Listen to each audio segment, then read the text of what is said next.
ترقی پذیر اور پسماندہ ممالک میں سیاستدان اپنی مخالف پارٹی کو اپنے سے کمتر اور نااہل ثابت کرنے کے لیے ہر وہ عمل کرتے ہیں جس سے عوام میں مخالف پارٹی کی ساکھ خراب ہو۔ ہر ملک کی ساخت اور اس کو جغرافیائی، تاریخی اور ثقافتی پس منظر کے لحاظ سے اس کی سیاست بھی مختلف ہوتی ہے۔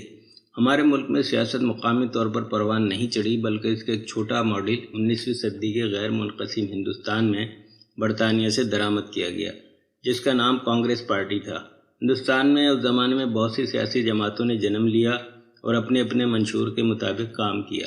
آل انڈیا مسلم لیگ جو پاکستان کی بانی جماعت تھی، اس کی تشکیل اور تاسیس پاکستان بنانے کے لیے نہیں کی گئی تھی، بلکہ اس کے قیام کا بنیادی مقصد انگریزوں کے دلوں سے مسلمانوں کے خلاف عداوت کو دور کرنا اور مسلمانوں کو سلطنت برطانیہ کا وفادار ثابت کرنا تھا۔ اسی جماعت نے آگے چل کر اپنی سیاسی جدوجہد سے پاکستان بنایا۔ آج پاکستان میں جو سیاستدان سیاست کر رہے ہیں، ان کو 5 بنیادی گروپس میں تقسیم کیا جا سکتا ہے۔ پہلا گروہ ان سیاستدانوں کا ہے جو خود کو عوامی سیاست کا علمبردار کہتے ہیں۔ یہ گروہ عوامی خواہشات کی پیروی میں اپنا منشور تیار کرتا ہے، مگر اس گروہ میں عوام کم اور سابق حکمرانوں یا ان کے منظور نظر افراد کا غلبہ زیادہ ہوتا ہے، جن کا مقصد عوامی مسائل کے حل سے زیادہ اپنے مفادات کا تحفظ کرنا ہوتا ہے، اور یہ مفادات عوامی مفادات سے یکسر مختلف ہوتے ہیں۔ دوسرا گروہ مذہبی خیالات اور گروہی فکر کے ذریعے سیاست کرنے والوں کا ہے، جن کا عوامی خواہشات سے کوئی تعلق نہیں ہوتا، بلکہ یہ لوگ اپنے تخیل اور اپنے پسندیدہ مذہبی تھیوری کی بنیاد پر ہی اپنا لائحہ عمل تیار کرتے ہیں۔ اس گروہ کو عوامی مسائل و مشکلات سے چندہ کوئی دلچسپی نہیں ہوتی، بلکہ اس قسم کے گروہ لوگوں کے مذہبی جذبات کو استعمال کر کے اور اپنے مسلک کی عددی قوت دکھا کر اپنا مفاد حاصل کرتے ہیں۔ تیسرا گروہ علاقائی سیاست سے جڑا ہوا ہے، جو ایک محدود علاقے میں موجود کسی لسانی گروہ کے لیے کام کرتا ہے، اور ایسے گروہ معاشرے میں دباؤ اور اپنی خود ساختہ ناراضگی دکھا کر اپنے مفادات حاصل کرتے ہیں۔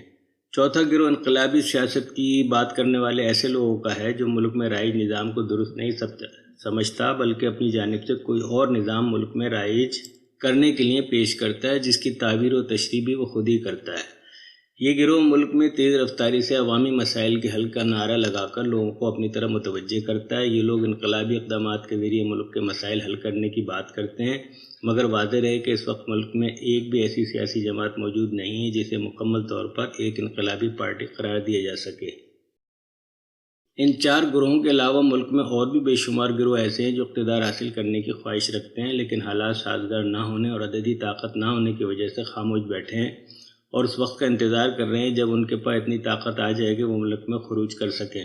ان گروہوں میں زیادہ تر شدت پسند چھوٹے مذہبی گروہ اور ایسی جماعتیں شامل ہیں جو ملک میں حق حکمرانی کے لیے ملک کی بھاری اکثریت کے بالکل خلاف نظریات اور عقائد رکھتی ہیں۔ آج کے دور میں پاکستان کی سیاسی جماعتوں میں سے 1-2 کو چھوڑ کر کسی کے پاس بھی ایسے رہنما اور کارکن موجود نہیں ہیں جو سیاسی اہلیت کی کم سے کم تاریخ پر بھی پورا اترتے ہوں۔ زیادہ تر سیاسی جماعتیں ایسی ہیں جن کے رہنما اپنی سیاسی سوجھ بوجھ اہلیت کے بجائے موروثی طور پر پارٹیوں کے اگلی صفوں میں موجود ہیں۔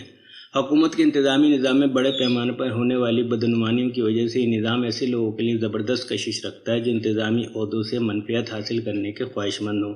اس کی وجہ احتساب کا نہ ہونا اور کمزور عدالتی و تفتیشی نظام ہے، جو بدعنوانی کرنے والے لوگوں کو سزا دینے سے اکثر قاصر رہتا ہے، جس کی وجہ سے اب سیاست ایسے لوگوں کی آماجگاہ بن گئی ہے جو ملک و قوم کی خدمت کے لیے سیاست میں نہیں آتے، بلکہ کمزور احتسابی نظام سے زیادہ فائدہ اٹھانے آتے ہیں۔ خوف کی سوداگری کرنے والے دنیا بھر کے سیاستدان چاہے ایک جیسے نہ ہوں، مگر ان میں کچھ خصوصیات مشترک ہوتی ہیں۔ مثلاً عوام کو مخالف پارٹی سے دور کرنے اور خود کو فرشتہ ثابت کرنے کے لیے یہ سیاستدان عوام کو سبز باغ دکھاتے ہیں۔ یہ لوگ عوام کو اپنی جانب متوجہ کرنے کے لیے خوف و دہشت پھیلاتے ہیں اور کوشش کرتے ہیں کہ عوام کبھی پرسکون نہ رہنے پائیں، کیونکہ ملک میں سکون اور امن و امان کی صورت میں حکومت کی ساکھ میں اضافہ ہوتا ہے اور لوگ اپنے معمولاتی زندگی میں پوری طرح شامل ہو جاتے ہیں۔ سیاستدان کوشش کرتے ہیں کہ عوام کو یہ باور کرایا جائے کہ ان کے ملک کو بیرون ملک سے خطرہ ہے، ملک میں ہی کسی جماعت سے خطرہ ہے، یا ملک کو کوئی ایسا نامعلوم خطرہ درپیش ہے جو نظر نہیں آ رہا۔ یہ لوگ جانتے ہیں کہ اگر وہ ایسا نہ کریں تو لوگ اپنے معمول کے کاموں میں مصروف ہو جائیں گے اور لوگوں کی شمولیت کے بغیر سیاسی نظام چل ہی نہیں سکتا، اور اس طرح ان کے مفادات بھی پورے نہیں ہو سکتے، کیونکہ دنیا کے ہر شخص کی پہلی ترجیح روٹی کپڑا مکان اور اپنے بال بچوں کے ساتھ ایک پرسکون زندگی گزارنا ہے۔ لیکن سیاستدان لوگوں کو ایسی زندگی گزارنے نہیں دیتے، وہ لوگوں کو یقین دلانے کی کوشش کرتے ہیں کہ ان کو ان کے بچوں کو ان کی معمول کی زندگی کو خطرات کا سامنا ہے، اور اگر وہ ان کا ساتھ نہیں دیں گے تو ان کی روزمرہ کی زندگی بھی برقرار نہیں رہے گی۔ ان کا مقصد لوگوں کو خوفزدہ کر کے انتخابی عمل میں جھونکنا ہوتا ہے۔ سیاسی جماعتیں لوگوں کو اپنی جانب راغب کرنے کے لیے خوف کو پھیلاتی ہیں۔ یہ مخالف جماعتوں پر دہشت گردی سے لے کر غداری تک کے الزامات لگاتی ہیں۔ مقصد لوگوں کو یہ بتانا ہوتا ہے کہ ان کی زندگی محفوظ نہیں ہے اور ان کو چاہیے کہ وہ ان کا ساتھ دیں۔ ملک میں خوف کا ماحول سیاسی جماعتوں کی ضرورت ہوتا ہے۔ ان لوگوں کو یا تو دیگر جماعتوں کی نااہلی کی طرف متوجہ کرتی ہیں یا ملک کی معاشی حالت کے بارے میں جھوٹی سچی باتیں کر کے لوگوں کو خوفزدہ کرتی ہیں۔ یہ لوگ حالات کو ٹھیک کرنے کے بجائے حالات کی منفی تشہیر کرتے ہیں۔ یہ لوگ ہمیشہ اس بات کی کوشش کرتے ہیں کہ چھوٹی سی بات کا بتنگڑ بنا کر لوگوں کی عام زندگی کو دھرم بھرم کر دیا جائے۔ معاشرے میں جتنی زیادہ خرابیاں ہوتی ہیں، سیاستدانوں کو بولنے کے لیے اتنا ہی زیادہ مواد میسر ہوتا ہے۔ خاص کر اپوزیشن والے کبھی یہ نہیں چاہتے کہ حالات میں بہتری آئے، کیونکہ حالات کی خرابی دکھا کر ہی تو وہ لوگوں کو حکومت کے خلاف اکسا پاتے ہیں۔ سیاستدانوں کی کوشش ہوتی ہے کہ معاشرے میں حالات خراب رہیں اور اگر نہیں ہیں تو کیے جائیں۔ یہ لوگ جمہوری آزادیوں اور دھرنوں کی آڑ میں چند سو لوگوں کے ساتھ بڑے بڑے شہروں کی سڑکیں بلاک کر دیتے ہیں اور لاکھوں لوگوں کے راستے کے حق کو غصب کر کے اپنی جماعت کی پبلسٹی کرتے ہیں۔ حالانکہ یہ لوگ جس مسئلے پر یہ سب کچھ کرتے ہیں، اس کے حل کی جانب خود ایک قدم بھی نہیں بڑھاتے۔ سیاستدان ڈھونڈ ڈھونڈ کر ایسے مسائل عوام کے سامنے لاتے ہیں جو مسئلہ نہیں ہوتے، بلکہ عوام کے ان مسائل سے دور کبھی واسطہ نہیں ہوتا۔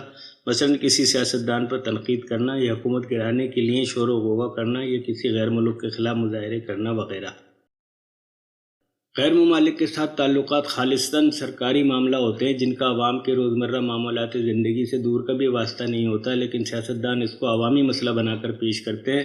اس کا مقصد حکومت کو بلیک میل کر کے اپنی جماعتی اور گروہی مفادات حاصل کرنا ہوتا ہے۔ یہ گروہ معاشی و سماجی بہتری اور امن و امان کی صورتحال کی بہتری کے لیے کوئی کردار ادا نہیں کرتے، بلکہ منفی پرچار کر کے حکومت کو مطعون کرتے ہیں اور عوام کے ذہن کو پراگندہ کرتے ہیں۔ عوام کے مسائل ہی سیاستدانوں کی کھیتی ہیں۔ اگر عوام کو کوئی مسئلہ درپیش نہیں ہوگا تو سیاستدان سیاست کس چیز پر کرے گا؟ سیاستدانوں کے پاس عوام سے بات کرنے کے لیے صرف اور صرف ایک ہی مسئلہ درکار ہوتا ہے، اور وہ ہوتا ہے عوام کو درپیش مسائل۔ اگر عوام کے مسئلے حل ہو گئے تو سیاستدان کیا کرے گا؟ اسی لیے سیاستدان کبھی بھی یہ پسند نہیں کرتا کہ عوام کے مسائل مستقل طور پر حل ہوں۔ اس معاملے میں ترقی یافتہ اور ترقی پذیر ممالک میں صرف مسائل کی نوعیت میں ہی فرق ہوتا ہے، لیکن عوام کو نامعلوم خطرے سے خبردار کر کے سیاستدانوں کا اپنے لیے ووٹ مانگنا ہر جگہ یکساں عمل ہے۔ پوری دنیا کی سیاست مسائل کے گرد ہی گھومتی ہے اور اس میں خوف بنیادی حیثیت رکھتا ہے۔ سیاسی جماعتیں عوام پر حکمرانی کرنے کے لیے عوام کو ملک اور بیرون ملک سے آنے والے کسی نہ کسی خود ساختہ خطرے سے ڈراتی رہتی ہیں تاکہ عوام اپنے آپ کو بچانے کے لیے ان کے مفادات کی تکمیل کرتے رہیں۔ سیاستدان اپنے مفادات کے لیے اکثر عوام کو ماحول کی غیر حقیقی تصویر دکھاتے ہیں تاکہ عوام سیاسی جماعتوں اور سیاستدانوں پر انحصار پر مجبور رہیں۔ اس کے لیے وہ سب سے زیادہ غیر ملکی خطرے کا استعمال کرتے ہیں تاکہ عوام اس خطرے سے بچنے کے لیے ان کی طرف دیکھیں۔ یہ لوگ کبھی بھی عوام کو ایک پرسکون ماحول کی ضمانت نہیں دیتے۔ انہیں خدشہ ہوتا ہے کہیں عوام ملک کے سیاسی نظام سے لاتعلق ہی نہ ہو جائے اور ملک کا نظام چلانا مشکل ہو جائے۔ دنیا کا ہر انسان بقائے باہمی اور جی اور جینو دو کے اصول پر یقین رکھتا ہے، لیکن یہ سیاستدانی ہوتے ہیں جو انسانوں کو ملکوں، قوموں اور معاشروں کے خانوں میں بانٹ کر انہیں تقسیم کرتے ہیں، پھر ان پر حکومت کرتے ہیں۔ محض چند سیاستدان کسی بھی ملک کو جنگ کی آگ میں جھونک سکتے ہیں۔ ایسا تاریخ میں ہوتا رہا ہے کہ ایک دو لوگوں نے کروڑوں لوگوں کو بے مقصد جنگوں میں مبتلا کر کے تباہ و برباد کر دیا اور قوم کے ہیرو بھی کہلائے، حالانکہ انہوں نے دنیا کو تباہی و بربادی کے سوا کچھ نہیں دیا تھا۔ ملٹی نیشنل کمپنیاں۔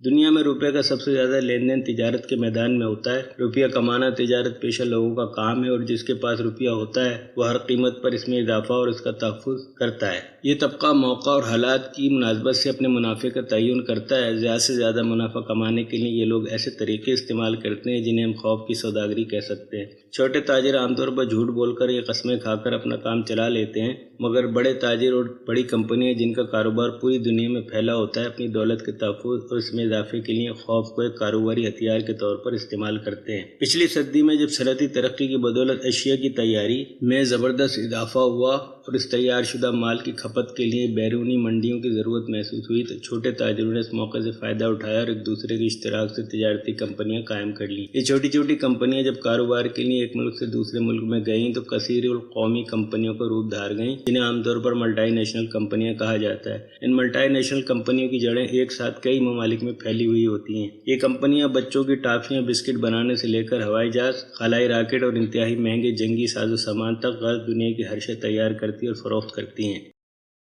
بڑے بڑے بینک بھی اس مارکیٹ کا ایک حصہ ہیں، جن میں سے بعض کا اپنا سرمایہ کسی بھی ملک کی معیشت خریدنے کی طاقت رکھتا ہے۔ یہ بڑی سرمایہ دار کمپنی اور بینک اپنے سرمایہ کے تحفظ اور اس کو مزید وسعت دینے کے لیے ہر جائز و ناجائز طریقہ اختیار کرتے ہیں۔ یہ لوگ چھوٹے اور پسماندہ ملکوں میں سرکاری افسران اور سیاستدانوں کو خرید کر اپنی مرضی کی پالیسیاں بنواتے ہیں اور دل کھول کر ان ملکوں کے غریب عوام کی دولت سے اپنی تجوریاں بھرتے ہیں، جن میں ان غریب ملکوں کے سیاستدانوں اور سرکاری افسران کا حصہ بھی ہوتا ہے۔ ان عالمی پیمانے کی کمپنیوں میں میڈیا اور اطلاعاتی کمپنیوں سے لے کر ہتھیاروں کی صنعت، ادویات، خوراک، پیٹرولیم اور قدرتی وسائل پر کنٹرول سے متعلق کمپنیاں تک سب شامل ہوتی ہیں۔ یہ ملٹی نیشنل کمپنیاں مالی لحاظ سے اتنی طاقتور ہیں کہ بڑے بڑے ملکوں کی معیشت ان کے سامنے کوئی حیثیت نہیں رکھتی۔ یہ کمپنیاں اپنے معاشی اثر و رسوخ کی بدولت بڑے بڑے ملکوں کو اپنے فیصلے تبدیل کرنے پر مجبور کر دیتی ہیں۔ یہ کمپنیاں جب کسی پسماندہ ملک میں سرمایہ کاری کرتی ہیں تو ان ملکوں میں اپنے سرمایہ کا جال پھیلا کر ان کی قومی پالیسیوں پر اثر انداز ہوتی ہیں اور اپنے مفادات حاصل کرتی ہیں۔ اسلحہ ساز کمپنیاں دنیا میں جنگ کا خوف پیدا کر کے اپنے کاروبار کو فروغ دیتی ہیں۔ یہ کمپنیاں دنیا کے مختلف خطوں میں اپنے پیسے اور اثر و رسوخ کے بلبوتے پر ملکوں کے درمیان تنازعات کو فروغ دیتی ہیں اور اس کو اپنے میڈیا نیٹ ورک پر خوب تشہیر کرتی ہیں۔ نتیجے میں خطے میں جنگ کی سی کیفیت پیدا ہو جاتی ہے اور ان کمپنیوں کے جنگی ساز و سامان کی فروخت میں اضافہ ہو جاتا ہے۔ ان کمپنیوں کا سارا کاروبار جنگ کے خوف پر مبنی ہے، لہٰذا یہ کب چاہیں گی کہ دنیا سے جنگ کا خاتمہ ہو جائے۔ اخبارات اور رسائی۔ ابتدائی آفرینش سے انسان ایک دوسرے سے بات کرنے اور اطلاعات کے حصول کے رابطوں کے لیے نت نئے طریقوں کی تلاش میں رہا ہے۔ عہد قدیم میں منہ سے مختلف آوازیں نکال کر اور اشاروں کناؤں سے اپنی بات دوسروں تک پہنچائی جاتی تھی۔ پھر آہستہ آہستہ انسان نے اپنی تاریخ کی سب سے بڑی چیز ایجاد کی اور یہ چیز تھی زبان۔ زبان ایک ایسی چیز تھی جس نے انسانی معاشرے کے قیام اور اس کی ترقی میں بنیادی کردار ادا کیا۔ زبان کی ایجاد کے بعد انسانوں کے ایک دوسرے سے رابطے میں زبردست آسانی میسر آ گئی اور لوگوں کے درمیان علوم و فنون کی ترسیل آسان ہو گئی۔ زبان کی ایجاد کے بعد تحریر کی ایجاد نے اس عمل کو اور تیز کر دیا۔ پچھلی صدی آتے آتے اطلاعات فراہم کرنا باقاعدہ ایک فن اور ہنر بن گیا اور اطلاعات کی ترسیل کے لیے بڑی بڑی کمپنیاں وجود میں آ گئیں۔ ٹی وی، ریڈیو اور اخبارات اور رسائل اطلاعات کے بڑے ذرائع بن کر سامنے آئے۔ ابلاغ کے ذرائع دن رات لوگوں کو اطلاعات فراہم کرتے ہیں۔